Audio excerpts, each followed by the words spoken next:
All right, so while there's a game going on in the background, Toronto blowing a 2-goal lead in LA, a game that is very key for both teams. So coming out of the uh, the trade deadline, the standings now have continued to sort themselves out. Montreal with 4 wins in a row tonight hits 80 points. They're 15 games above 500 right now, so they're on pace for about 100 points altogether. And that's probably enough to hold off Ottawa. Ottawa right now, even with the win tonight, they're 6 points back. They have 3 games in hand, so it's still mathematically possible, but it's getting harder to see anybody catching Montreal. Boston with the loss, that hurts. They fall 2 points back of Ottawa. Ottawa has games in hand on them, so right now Ottawa looks pretty good to finish second in that division with 20 games left. Washington, the Capitals, amazing. Um, 93 points right now. They win. It's another shutout. Um, all they're doing is winning and winning in every conceivable manner. So Washington has done a lot to make me a believer, and we'll see whether or not they can convince the rest of the league of that.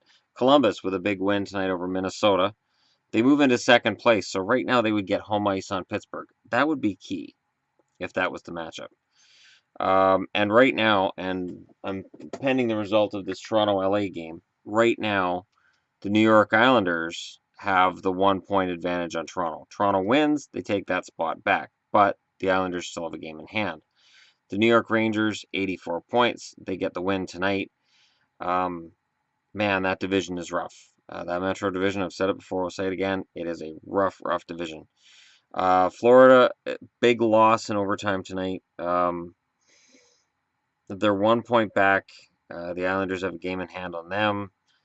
Philly had a big win tonight, so they're 3 points back. Tampa, they reel off another win tonight, so they're 4 points back. Buffalo and their fans are still hoping that they have a chance, so I'm going to get into that in a minute. Buffalo's 5 points back, and everybody has games in hand on them. Jersey, I'm not even counting Jersey as being in that race right now. Jersey's having some serious, serious problems. And I have to wonder if for Taylor Hall, what's this got to do to him? Like, he goes from a situation in Edmonton where the team's losing all the time. Team's always one of the worst teams in the league. It's got to be rough for him. Goes to Jersey and it's like, okay, well, all right, I'll get over the fact I was traded. I can help this team get better and prove the Oilers wrong. The Oilers are on their way to the playoffs, and the team that he plays for is one of the worst in the league. It has to bother him on some level. Carolina, don't even need to get into them. Detroit looks like Detroit's uh, right near the bottom right now of the East, and they're probably not going to move much up above the bottom between now and the end of the season. Minnesota with that loss tonight. Don't look now, but the Chicago Blackhawks have 5 wins in a row, and they're 3 points back of Minnesota. And I said a couple weeks ago that Chicago wasn't going to allow Minnesota to run away with the division, and they're not. Chicago is on a mission. Bringing back Oduya is just another part of that mission, and they've looked damn good lately. They're 12 points ahead of Nashville, so at the very least, they're going to have home ice in the first round.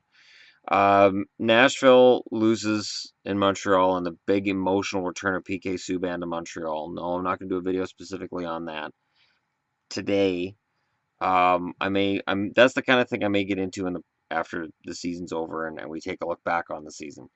San Jose is trashing the Canucks right now, so they're going to be 7 points up on their closest rival in the division. That's pretty insurmountable. I think we can pencil in San Jose as being the number one team in the Pacific. The Oilers still in second, Anaheim still in third. It gets interesting down in the wild card spots where you got Calgary, who only sit 2 points behind Anaheim, but Anaheim has the game in hand.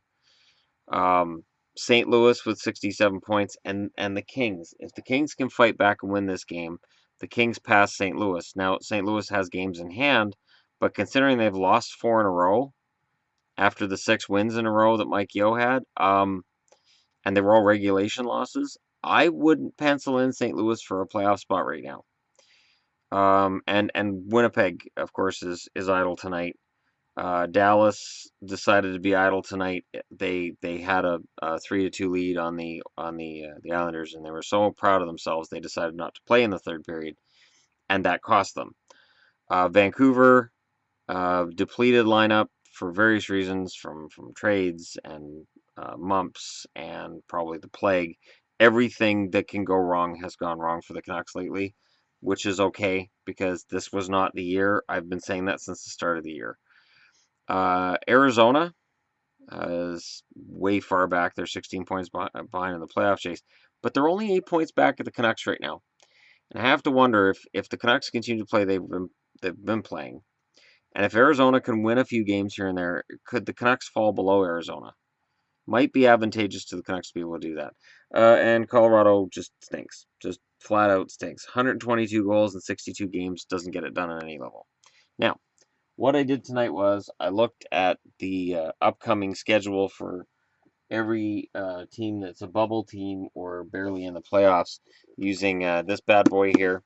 It's not on sale yet, but it's going to be because we're going to be going to the playoffs pretty soon. And once you get into the playoffs, even though the records in here, the Gretzky records, for instance, they don't change.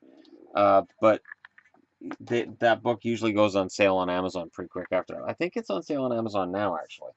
All right, so let's look at the next 5 games these teams are going to play coming out of tonight. Toronto moves on from LA. Sorry, Vaughn, you just got cut out of the picture. I hope you're okay with that. Aw, yes you do. People love you. Okay, so Toronto coming out of tonight's game, they're going to Anaheim. And if they lose this game tonight, that is an absolute must-win. And yet, they then come home for games against Detroit and Philadelphia. Those are winnable. Those are winnable for the Leafs. And then they go to Carolina and Florida. Those games are winnable as well. I'm not saying that to slight fans of Carolina or Florida. I'm just saying that for where the Leafs are, and if the Leafs are going to be a playoff team, these next 5 games are key. Now, if they can get a win in Anaheim, then they're playing with house money at that point because they're not supposed to be in the same league as Anaheim. They were expected to get destroyed on this trip, and even if they do, lose this game to LA, there's 7 minutes left and it's 2-2. They haven't been destroyed, and there's something about the fact that San Jose didn't beat them until 5 seconds left in the game, and now they're giving LA a hard time. This is not the Leafs of years ago. Tampa. If Tampa's going to get back in the race, it's not going to be easy. They're in Pittsburgh, then they're in Buffalo, then they're at home to the Rangers, Minnesota, and Florida. It is not going to be an easy sled. Tampa has to win 4 of those games to realistically get back into this chase. The Islanders win in Dallas. They've got to feel good tonight, but they're going to Chicago, Calgary, Edmonton, Vancouver, St. Louis. Their next 5 games are all on the road. Of those 5, Vancouver and St. Louis are definitely winnable games. The other 3 are going to be tough. Chicago's trying to catch Minnesota. Calgary is trying to solidify their spot in the playoffs, and the Oilers are the Oilers with Connor McDavid. So that's tough. And if the Islanders, say, lose the first 3 games, the other 2 may just be academic at that point. The Kings. So the Kings tonight are at home against Toronto. Well, they're going to be at home for a while. They're at home against Vancouver, Nashville, Washington, St. Louis, and Arizona over the next 5 games. Of those games, the only one that I say, oh, they're not going to win that one, would probably be Washington. But there's no guarantee. I keep looking back at the score of the Leafs Kings game. There's no guarantee, but Vancouver is definitely susceptible. Arizona is gutted. Arizona's absolutely gutted. So that's 2 out of the 5 right there the Kings should win. And then it's Nashville, Washington, St. Louis. Now, Calgary. Calgary's in New Jersey. Then they play the Rangers. Then they play Pittsburgh, all on the road. Then they're at home to Arizona and Philly. the wins at home against Arizona and Philly should happen. Should. And I say that because I really think Philly's got a really tough sled coming up, and I don't know that they're going to stay in the race. But that Pittsburgh game and that New York game, they're going to say a lot about whether or not Calgary's actually turned the corner or this is all just smoke and mirrors. St. Louis, so the team that's fading like a flower. They're in Winnipeg, they're in Colorado, they're in Minnesota. So 2 of the 3 road games they got coming up are against teams that one of them's down and out, and the other one's on the verge of being down and out. I don't have them on this board because I don't see the math where I can see Winnipeg making it.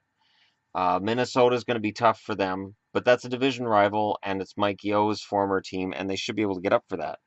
Then they're at home against Anaheim and the Islanders. Philly. Philly is in Washington, in Buffalo, in Toronto, in Boston, and then they're at home against Columbus. Of the 4 games on the road, the game in Washington should be interesting because they have a history of playing well against Washington. Even though I would say they're undermanned against Washington, they play well against them. And I wouldn't be surprised to see them pull off a win there because Washington's pretty well home and cooled as the division leaders, and Philly desperately needs the game. Then you've got Buffalo, Toronto, and Boston. They're all teams that are clawing for those playoff spots. And then being at home against Columbus, Columbus wants home ice against Pittsburgh. So this is a rough schedule for Philly. Nashville. Nashville is at home to Chicago. Then they're in Anaheim, LA, San Jose. That's not the murderer's row that it used to be. And then they're at home against Winnipeg. This is actually not a bad schedule for Nashville. This Kings team is definitely one that is lacking. There's a lot of problems. And Jonathan Quick being back helps. It's helped them score more goals, but they haven't won more games. Coming into tonight, their last 2 games were overtime losses. They had a win before that, so technically they've had points in 3 games, but they've lost 2 of them. So the Kings haven't had this magic elixir by having Quick in net that I thought they could after the first win. Florida. Florida's at home to Dallas, the Rangers, Minnesota, then they're in Tampa, then they're at home to Toronto. This Florida versus Toronto, I'm watching that game. There's no way I'm not watching that game. When that one comes up in a week and a half, I will definitely be watching that because that's a key game. That's absolutely a key game in this fight for that last playoff spot. Versus Dallas, Florida has to win that game. Dallas is just awful. And it's funny because watching the MSG coverage of tonight's Islanders Dallas game, a shot's thrown in from the point and it just goes in. And even the announcers were like, shot and a goal. And they're like, you could just see and hear it in their voice that went in. Really? And it's why Florida should beat Dallas. The Rangers, I think they have a good chance. Minnesota, it depends. Again, Minnesota and Chicago are fighting it out for that top spot in their division, and I don't think anybody should figure that they're going to be home and cooled and they're going to just, relax. Buffalo. So Buffalo, which is a bubble team, they got to win all these games basically. Buffalo wants to legitimately leap over teams. They got to win these games. They're versus Tampa. You have to win against Tampa. And then they're at Pittsburgh versus Philly. They have to beat Philly. And then they have a home and home with Columbus. They at least have to split the home and home with Columbus. So if they come out of these 5 games anything but 3-1-1, Buffalo's probably out of it. But that's where we're at. Tomorrow morning, I'm looking at putting together a list of the power rankings. There's the phrase I'm looking for. Power rankings.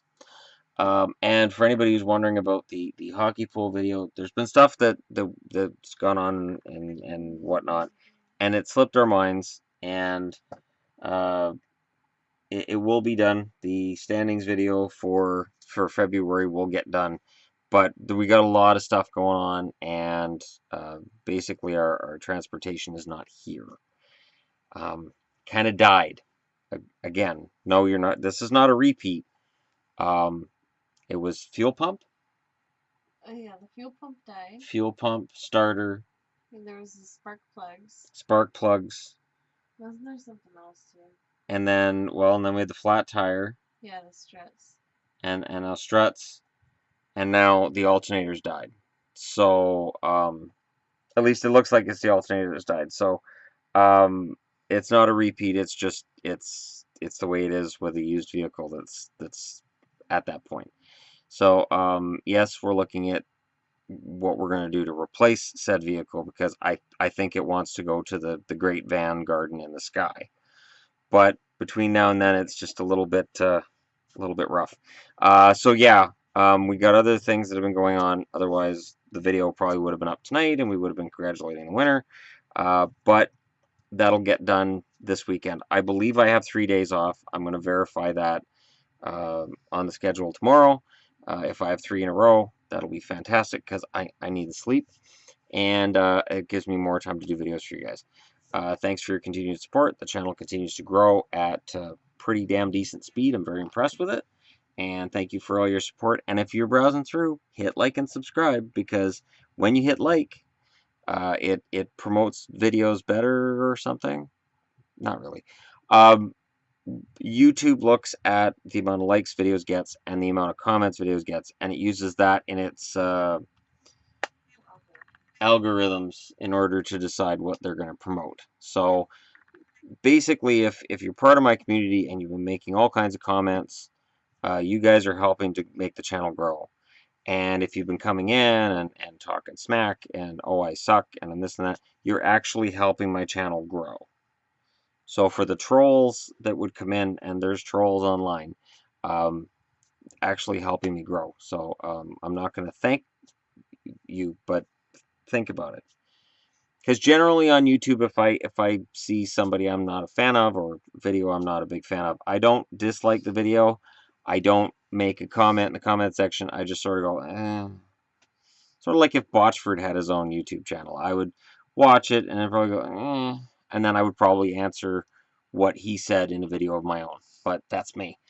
Um, I could see that actually being a weekly segment uh, where I look at things posted by Jason Botchford and pull them apart. That would be fun. But anyways, I digress. Thanks for watching, and tomorrow power rankings, and there's a couple other things I'm looking at as well, and I think we're gonna have a lot of fun with this. So thanks for your support, and let's continue to grow.